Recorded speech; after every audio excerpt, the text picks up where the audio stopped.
Bismillahirrahmanirrahim. Kali ini kita akan membahas satu hal penting dalam aspek Anda beriklan. Bukan hanya sekedar teknis, bukan hanya sekedar posting, bukan hanya juga sekedar Anda melakukan rutinitas dalam beriklan, gitu ya. Tetapi hal yang perlu Anda ketahui bahwa the key suksesnya ataupun kuncinya dan juga secara ruang lingkup dalam Facebook Marketplace ya. Nah, kali ini saya akan membahas hal tersebut.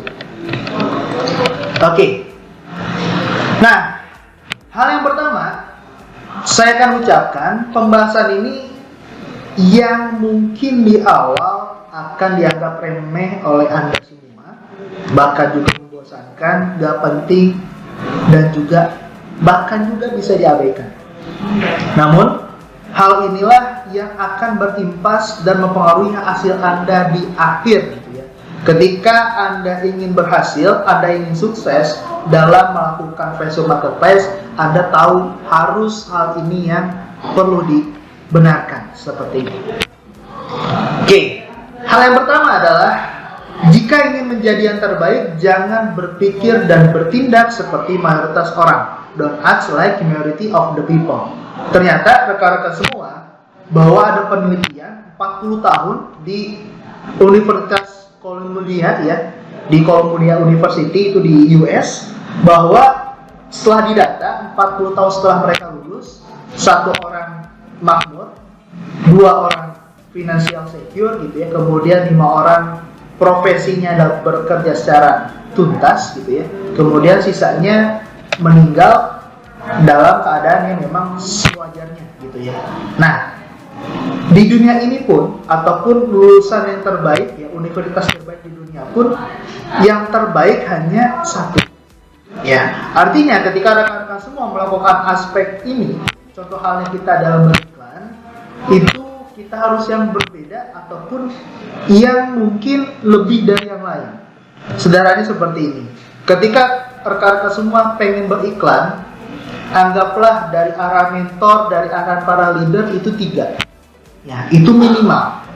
Tapi kalau idealnya itu lebih dari 3. Nah, bagusnya lebih dari 3. Nah, kurang lebih seperti itu.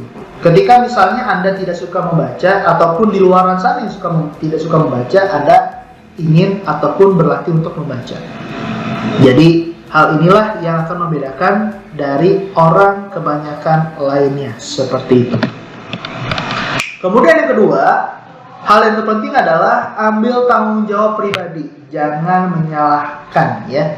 Jadi sebisa mungkin ketika Anda mengerjakan, Anda harus juga punya bersikap bertanggung jawab ataupun responsibility gitu ya.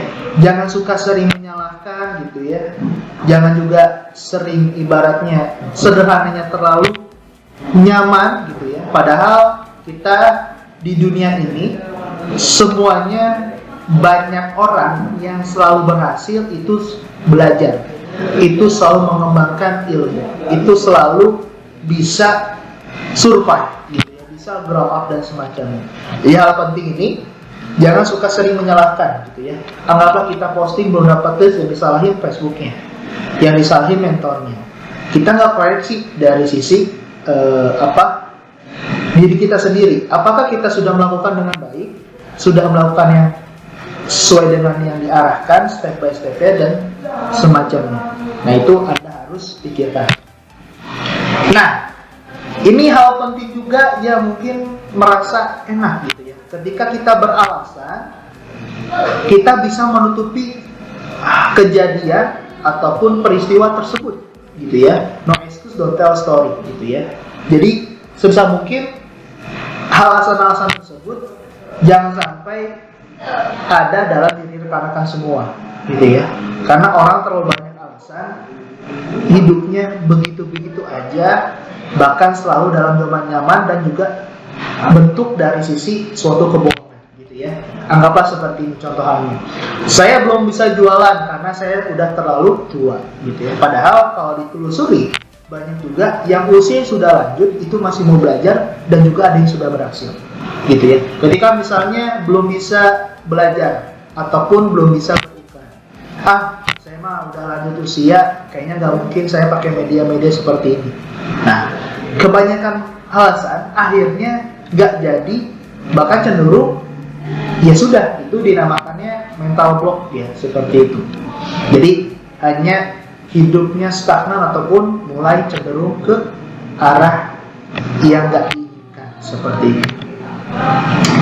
Nah, tadi hal penting, kemudian ini masuk ke dalam Facebook ya. Nah, Facebook ini awalnya berdiri adalah berjejaring ya, antar kota, antar provinsi, antar negara gitu ya. Jadi ketika Anda ada di Indonesia, akan ada misalnya di Arab Saudi gitu ya. Nah, itu bisa berjejaring menggunakan Facebook gitu ya. Apalagi ini kontennya sosial media gitu ya, posting gambar gitu ya, berinteraksi, membangun hubungan secara luas gitu ya, tapi pada dasarnya setelah banyak yang memang perkembangan teknologi, akhirnya Facebook pun mengeluarkan fitur yang disebut dengan Facebook Marketplace. Artinya tempat jual dan beli. Ketika sudah jual dan beli, artinya ada yang menjual, ada juga yang membeli. Nah, pemahaman yang perlu dipahami bahwa sekarang Facebook itu sudah berkembang, bukan hanya berjejaring ya, bukan hanya sekedar killing time gitu ya, scrolling gitu ya, melihat status, melihat gambar, melihat perkembangan orang tersebut atau orang A, orang B, orang C dan semacamnya melalui media sosial, tetapi sudah merana yang bisa menghasilkan seperti itu. Nah, ini dia. Jadi contoh iklan di Facebook Marketplace itu seperti ini, gitu ya. Banyak hal, ada jualan misalnya barang, gitu ya, jualan kaos, fashion dan segala macam hal. Nah, ini yang perlu diketahui bahwa cara kerja workflow prosesnya adalah marketplace ini pembeli yang mencari kita. Artinya pembeli ini udah siap, udah ready, dana yang pengen mau dibeli di dalam marketplace tersebut, gitu ya. Tinggal kita menariknya dari si gambar, dari personalitinya, dari tulisannya dan semacamnya. Jadi nantinya ketika ia berminat itu lebih mudah mengarahkan. Kemudian ternyata rata-rata banyak pembeli itu di rank 600 juta sampai 1 miliar setahun ya. Jadi ini cukup besar, apalagi kita jualan yang memang kita dalam tanda kutip mencoba menarik uang dari konsumen gitu ya, ratusan juta bahkan miliaran. Nah, ini hal penting juga dan salah satu value kita berjualan di marketplace. Tapi pada dasarnya hal yang perlu diketahui, ini main sisi kualitasnya ya, perlu konsistensi dan disiplin tinggi, dan pastinya muncul di pencarian marketplace dan Google, dan potensi closing pun bisa tinggi ya, seperti itu. Nah, ternyata step beriklannya yang menyiapkan bahan iklan yang pertama ya, jadi 7 step ini mengatur lokasi target gitu ya, pilih kategori yang paling ke atas, juga bisa menemukan kata kunci ataupun riset kata kunci, iklan diposting, menakar iklan juga, kemudian dilakukan secara kontinu dan juga konsisten. Jadi 7 step ini adalah harus lakukan ketika berjualan properti di Facebook Marketplace ya, seperti ini. Nah, ini banyak gitu ya yang sudah melakukan dengan benar dan tepat ya, bisa Anda lihat ya, sudah ada yang mengontak gitu ya, seperti itu. Nah, ini juga beberapa hal ya sudah pernah, bahkan sudah menghandle dengan secara baik. Dan ini alhamdulillah beberapa komisi yang sudah dicairkan ya rekan-rekan semua, luar biasa. Dan ini yang terpenting, jadi sistem itu dibuat, tinggal yang menjalankan baik atau enggak. Polanya sudah ketemu, yang menjalankan sudah benar atau belum. Ya, jadi we create system but only good people can succeed. Artinya orang-orang terbaiklah, orang-orang yang bagus, orang-orang yang memang nurut dari sisi arahan segala macam hal yang itu bisa berhasil. Ya, jadi yang harus ditekankan adalah pola yang diberikan itu pola yang terbaik, pola yang sudah menghasilkan, tinggal dari rekan-rekan sendiri menjalankan yang terbaik atau tidak. Itu aja mungkin dari saya. Kita akan bertemu lagi. Sampai jumpa. Wassalamualaikum warahmatullahi wabarakatuh.